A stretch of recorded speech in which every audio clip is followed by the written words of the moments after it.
새해 복 많이 받으시기를 바랍니다. 네. 건강하시고 행복하시기 바랍니다. 자, 어떻게 하면은 하나님으로부터 큰 복을 받을 수 있을까요? 제가 40세 되던 때 미국에서 공부를 마치고 귀국해서 강남에 있는 대형 교회 행정 목사직을 맡았습니다. 예. 조금 있어 보니까 교인들 사이에 눈도장 찍기라는 말이 떠다녔습니다. 처음에는 무슨 말인가 했는데 알고 보니까 담임 목사께서 공공연하게 눈도장 찍기를 강조하는 것이었습니다. 근데 제가 생각하기에 이 세상에서 가장 한심한 일 중에 하나가 바로 눈도장 찍기입니다. 눈도장 찍으라는 사람과 눈도장 찍으려는 사람처럼 한심한 사람들도 드뭅니다. 우리 하나님 아버지께서 눈도장 찍으려고 하지 말라고 친히 말씀하셨습니다. 이사야서 1장 12절 말씀, 너희가 내 앞에 보이러 오니 그것을 누가 너희에게 요구하였느냐? 내 마당만 밟을 뿐이니라. 네. 눈도장 찍기 위한 것이라면 넘치는 재물이나 헌금도 하나님께서 가증히 여기신다고 13절에서 분명하게 말씀하십니다. 가증히 여긴다라고 하는 것은 나쁘게, 더럽게, 추잡하게 생각하신다는 것입니다. 아무리 많은 재물을 드리고 헌금을 드린다고 하여도 그것이 눈도장 찍기라면은 하나님께서 너무너무 싫어하시고 고개를 돌리십니다. 열심히 하나님께 눈도장 찍어도 소용없고 오히려 책망만 듣는 판인데 목사에게 눈도장 찍어봤자입니다. 사람들에게 눈도장 찍어봤자입니다. 그런데 왜 사람들은 그렇게 열심히 하나님께 또 사람들에게 눈도장을 찍으려고 할까요? 그 사람들에게 잘 보이기 위해서입니다. 예수님께서 지금 팔복을 가르치고 계십니다. 예수님의 이 가르침을 복받는 비결로, 복받는 법칙이나 규칙으로 생각하는 이유도 바로 눈도장 찍으려는 마음. 하나님, 나 이 말씀 잘 지키고 있죠? 그러니까 복 주세요 라는 마음이 있기 때문입니다. 예수님의 팔복, 지난주부터 설교하고 있는 이 예수님의 8가지 복은 복받는 비결이 절대로 아닙니다. 예수님께서 복음을 가르치시고 온갖 병들을 고쳐주셨습니다. 삶에 찌들어 갈급한 무리들이 예수님을 쫓았습니다. 그들에게 팔복을 가르치셨습니다. 이 팔복에 대한 가난한 자는 복이 있나니 그렇게 시작하는 이 팔복은 예수님께서 행하신 첫 번째 레슨입니다. 그런데 가난한 사람, 애통하는 사람, 소외된 사람들이 버림받은 존재가 절대로 아니라는 예수님의 선언이 바로 팔복에 관한 것입니다. 예수님의 첫 번째 수업의 골자입니다. 예수님의 이 선언을 받아들인 사람들이 그렇구나. 내가 비록 가난하지만 지금 슬퍼하고 있지만 소외된 사람이지만 그런 존재가 아니구나. 버림받는 존재가 아니구나 라는 예수님의 선언을 받아들인 사람은 자포자기하면서 생각 없이 살던 무리들과 구별되기 시작했습니다. 형편은 똑같습니다. 신분도 똑같습니다. 근데 예수님의 선언을 마음속에 받아들인 사람들은 그렇게 저렇게 하루하루 살던 무리가 뭐라 그랬습니까? 생각이 없는 사람들과 그 순간 구별되기 시작했습니다. 구별된 그들에게 예수님께서 선언하십니다. 너희는 세상의 소금이다. 너희는 세상의 빛이다. 이것이 예수님의 두 번째 선언입니다. 이 선언을 듣고 그 사람들은, 구별된 사람들은 또 한 번 놀랐을 것입니다. 한 번도 내가 세상의 소금, 세상의 빛이라고 생각해 본 적이 없기 때문입니다. 밟으면 밟히는 잡초고 차면 나라가 뒹구는 돌멩이라고 스스로 생각하고 있었습니다. 기껏해야 자신의 배를 채우는데 급급한 불쌍한 이기주의자라고 스스로 생각했습니다. 먼저 예수님의 너희는 세상의 빛이요 소금이라는 이 말씀은 사람들에게 숙제를 주고 짐을 지우기 위한 것이 절대로 아님을 명심하셔야 합니다. 내가 누구이든 간에 어떤 인간이든 부자이든 가난하든 내가 구원받을 수 있는 것은 오직 예수님께서 구원의 가능성을 활짝 열어 놓으셨기 때문입니다. 복이 있다는 것은 그래도 괜찮다, 대충 자족하며 살라는 그런 뜻이 아닙니다. 예수님께서 이 땅에 오셔서 열어놓은 구원의 가능성에 누구든지 다 포함된다는 뜻입니다. 내가 살인자였던, 아주 무시무시한 죄를 지었던 사람이라도 아니요, 예수님께서 열어놓으신 그 구원의 가능성에 포함된다는 것입니다. 이 세상의 모든 사람들은 두 부류로 나눌 수 있습니다. 예수님의 초대에 응한 사람과 예수님의 초대를 거부한 사람들. 그런데 예수님의 초대에 응한 사람들이 해야 할 일이 있습니다. 그것은 내가 복받는 조건, 구원의 조건들을 채워나가는 것이 아닙니다. 예수님의 구원의 본질, 왜 우리들은 모든 사람들이 다 하나님의 자녀요, 어떠한 죄를 지었음에도 불구하고 구원을 받을 수 있는 존재인지 그 구원의 본질을 배우는 일이며 예수님의 마음과 뜻을 깨닫는 일이며 나아가서는 구원의 기쁨을 향유하고 또 나누는 일입니다.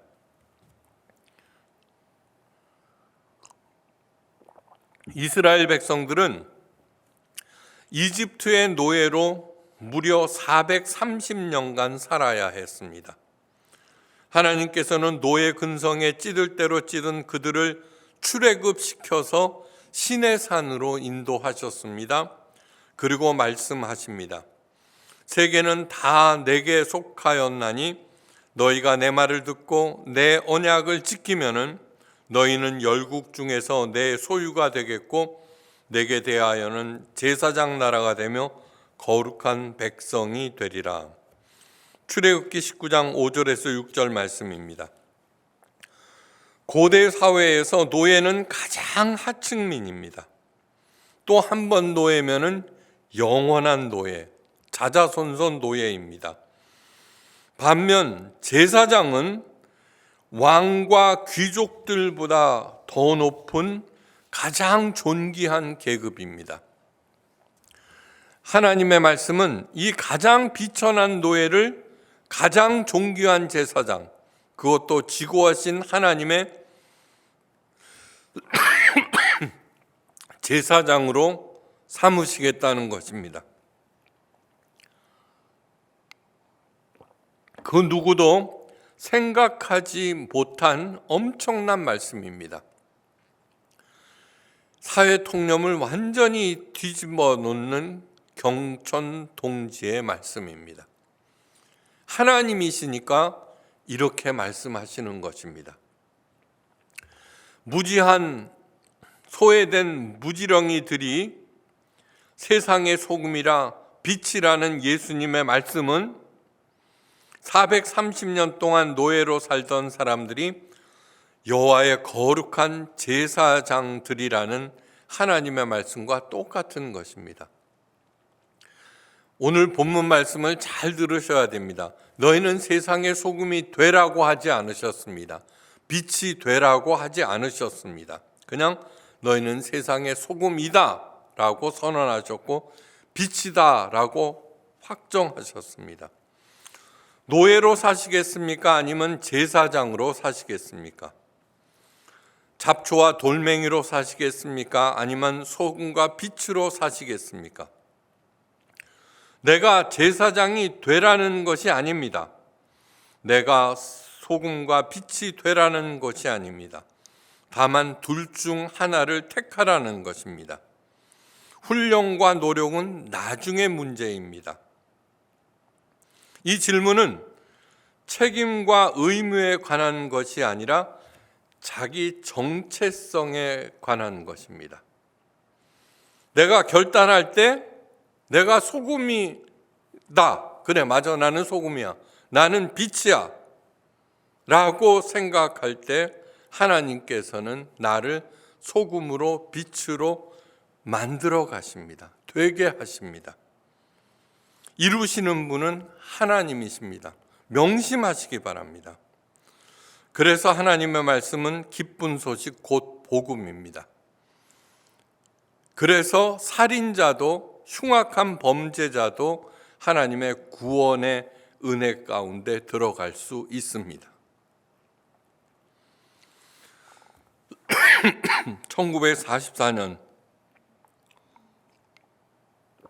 1944년 오래된 일이죠.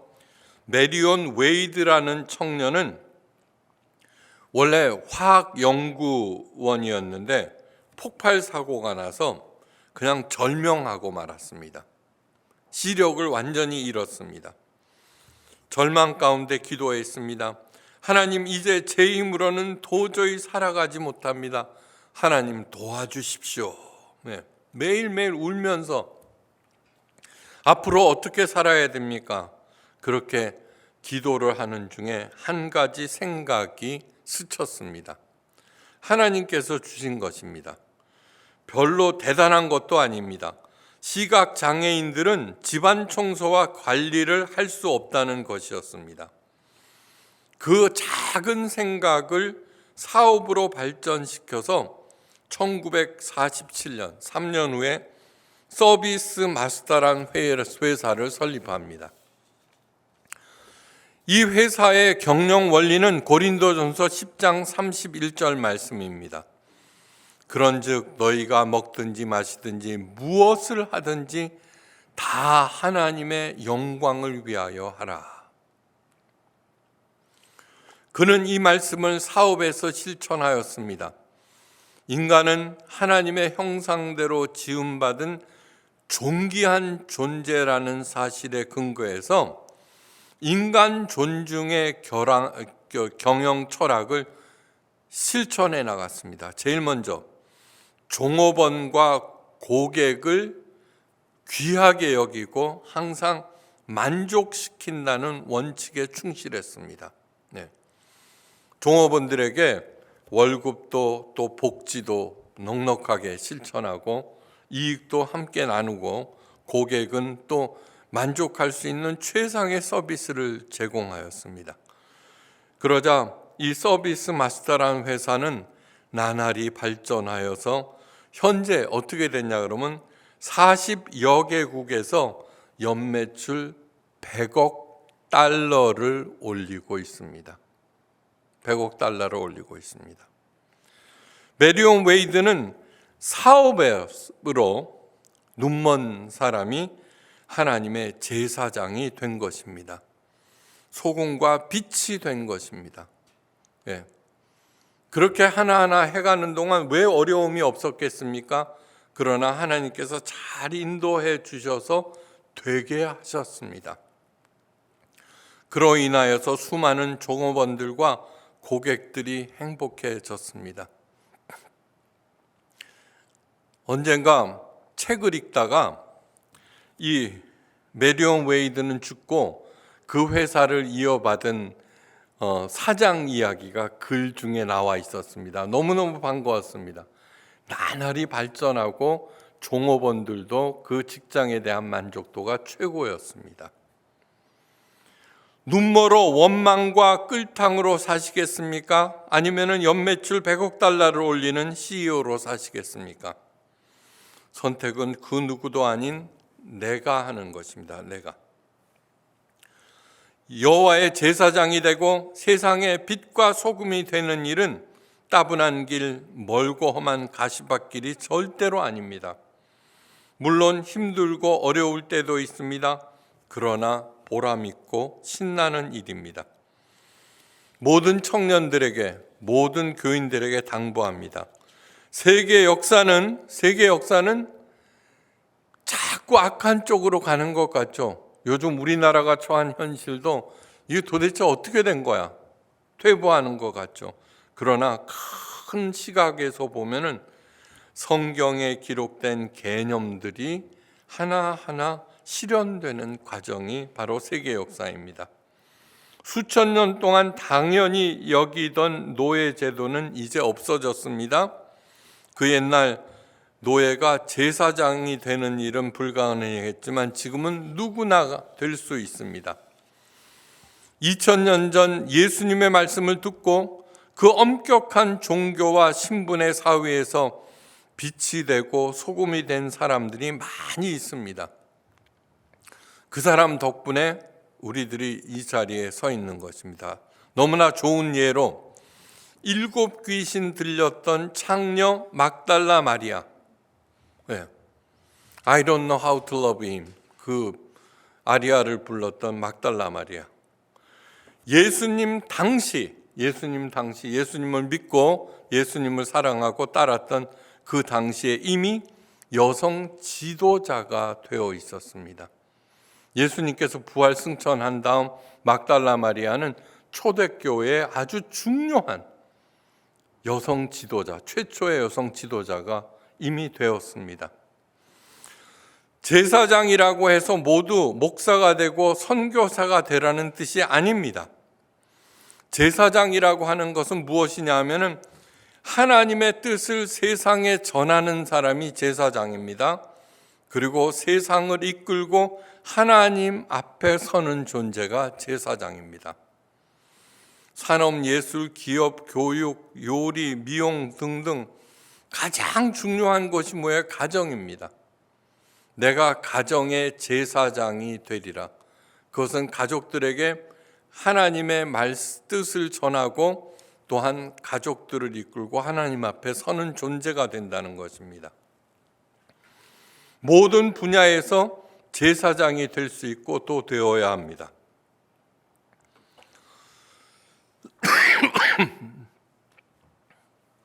빛과 소금이 되라는 예수님의 말씀은 곧 거룩한 존재로 살기로 결단하라는 뜻입니다. 결단.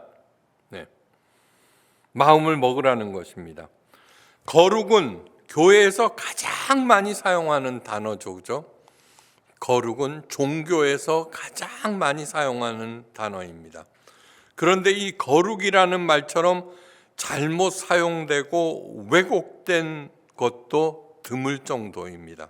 엉망진창이 되었습니다.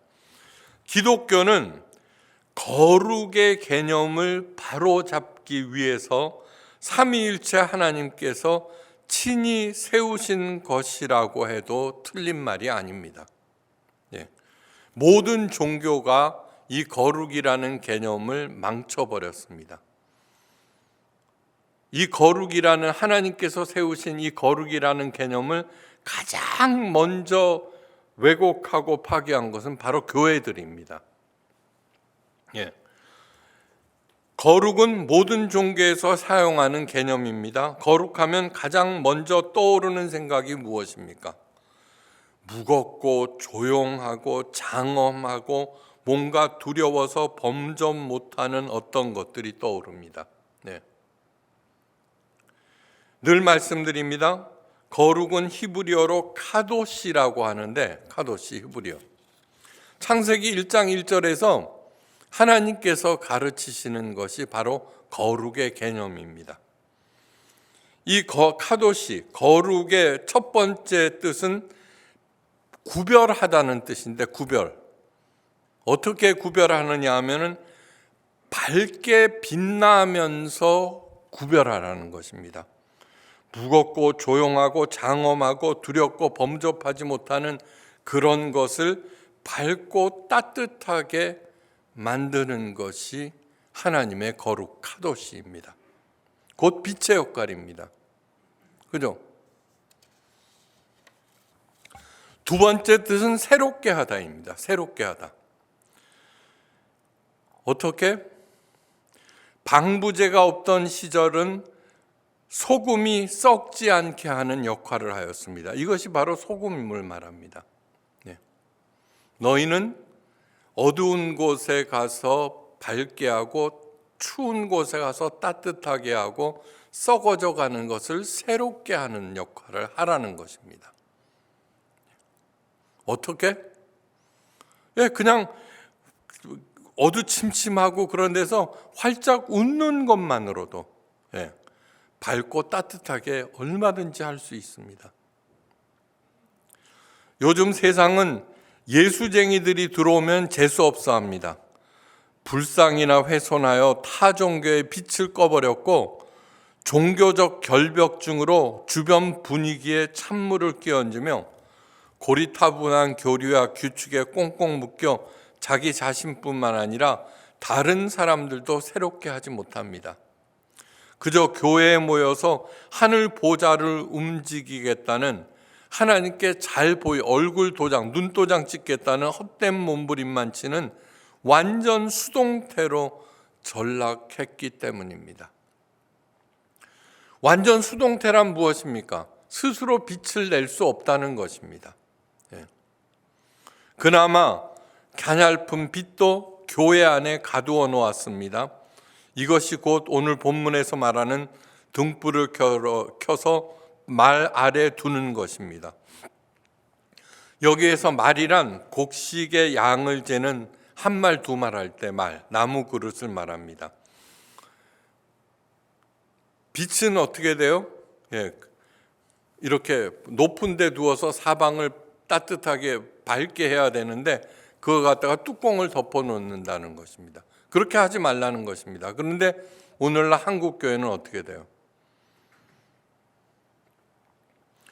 그 빛은 오직 자신만을 위한 것, 개교회만을 위한 것이어서 약할 수밖에 없고, 그래서 산들바람만 불어도 휙 하고 꺼져버립니다. 계란은 다른 사람이 깨면은 계란 후라이가 되고 스스로 깨면은 뭐가 돼요? 병아리가 됩니다.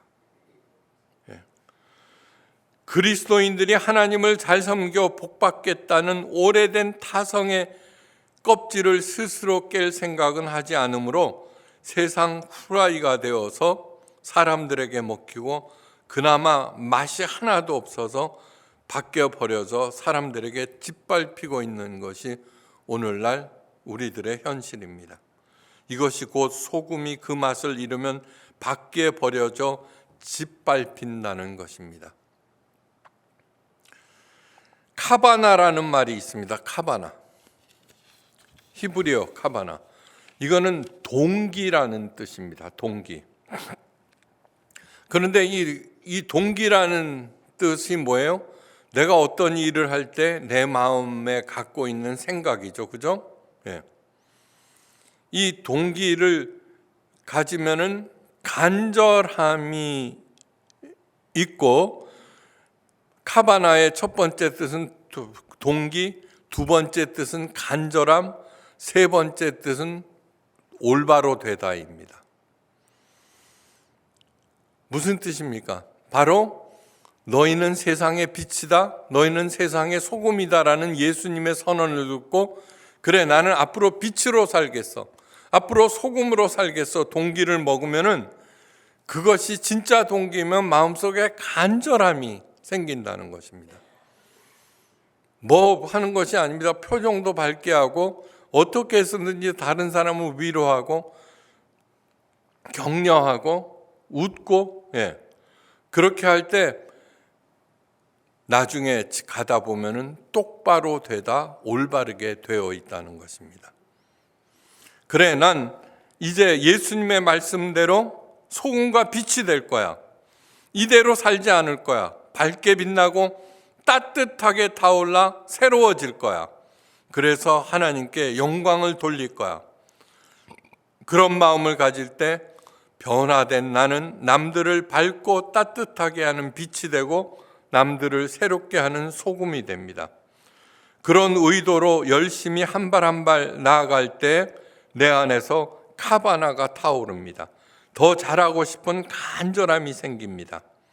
이 간절함, 카바나는 숨기지 못합니다. 이것을 너희는 세상의 빛이라 산 위에 있는 동네가 숨기우지 못할 것이니라는 예수님의 말씀이 이루어지는 것입니다. 제가 자주 드는 예화 중에 오프라 윈프리에 대한 얘기가 있습니다. 오프라 윈프리는 뭐예요? 마약에, 그 다음에 이미 고등학생 때 미혼모에 엉망진창으로 살았습니다. 학교도 제대로 다니지 못했습니다. 공부도 제대로 못했습니다. 근데 어느 날 교회에서 감사의 미학에 대해서 듣습니다. 감사함. 목사님이 감사의 제목을 늘 달고 그것을 써나가라 이렇게 해서 오프라 윈프리는 어느 날 그렇게 하기로 마음을 먹습니다.